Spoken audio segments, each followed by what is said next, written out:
অনুষ্ঠান বাড়ির একটা খুবই কমন এবং মুখরোচক রেসিপি হলো শাক ভাজা, আর সেই রেসিপি অর্থাৎ বাদাম দিয়ে লাল শাক ভাজা আপনাদের জন্য। নমস্কার, কুইজিনিয়া চ্যানেলের পক্ষ থেকে সকলকে জানাই সাদর আমন্ত্রণ। আমাদের সবার চ্যানেল কুইজিনিয়াকে সাবস্ক্রাইব করে পাশে থাকা বেল বাটন আর অল আইকন প্রেস করে রাখলেই সব নতুন ভিডিও নোটিফিকেশন আপলোড হওয়া মাত্র আপনাদের কাছে পৌঁছে যাবে। আজকে আমি নিয়ে এসেছি বাঙালির অনুষ্ঠান বাড়ি স্টাইলের লাল শাক ভাজা, যেটা গরম ভাত দিয়ে খেতে দারুণ লাগে। এটা অনেকের বাড়িতেই হয়, খুব কমন রেসিপি, কিন্তু অনেকে হয়তো যারা নতুন রান্না করছেন তারা জানেন না। তাদের জন্য আজকের এই রেসিপি আমার আপলোড করা। ভালো লেগে থাকলে একটা লাইক, কমেন্ট প্রচুর শেয়ার করতে ভুলবেন না কিন্তু।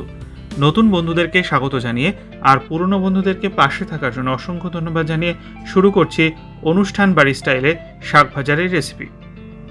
কড়াইতে 2 টেবিল চামচ সর্ষের তেল মিডিয়াম ফ্লেমে ভালো করে গরম করে নিয়েছি, আর তারপর ফোড়নে দিচ্ছি একটা শুকনো লঙ্কা আর 1/4 টিস্পুন পরিমাণ কালো জিরে। ভালো করে গরম হয়ে যাওয়ার পর ফোড়নটা এতে দিয়ে দিচ্ছি আমি কাঁচা বাদাম। মোট 2 টেবিল চামচ কাঁচা বাদাম এখানে দেওয়া হয়েছে। বাদামটাকে আমি 45 সেকেন্ড থেকে 1 মিনিটের জন্য সময় নিয়ে একটু ভেজে নেব, যাতে নাকি বাদামটা একটু লালচে আকার হয়ে যায়। বাদামটা ওই 45 সেকেন্ড থেকে 1 মিনিট ভেজে নেওয়া হয়ে গেছে। এবার এতে আমি দিয়ে দিচ্ছি শাকটা। মোট 250 গ্রামের লাল শাকের একটা আটি ছিল, যেটাকে ভালো করে কেটে বেছে ধুয়ে পরিষ্কার করে নেওয়া হয়েছে।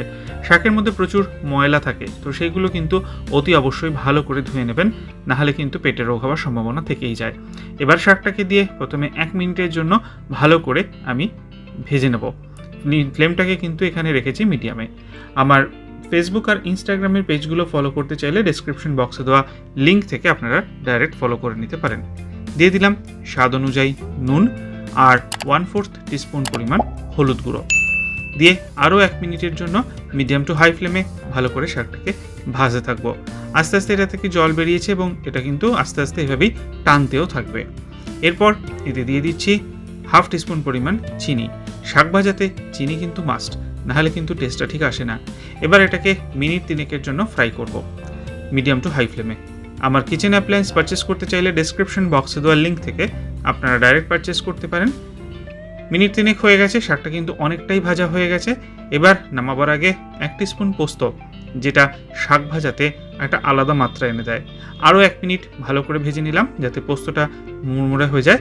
আর এবার গ্যাসের ফ্লেমটাকে অফ করে দিলেই রেডি হয়ে গেল এই বাঙালি অনুষ্ঠান বাড়ি স্টাইলের বাদাম দিয়ে লাল শাক ভাজা। আশা করি ভিডিওটা ভালো লেগেছে। বাড়িতে বানিয়ে দেখুন, অনেকের বাড়িতেই হয়।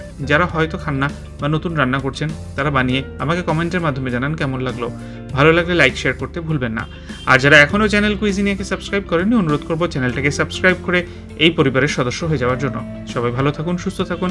আজকে এই পর্যন্তই, দেখা হবে পরের রেসিপি নিয়ে। নমস্কার।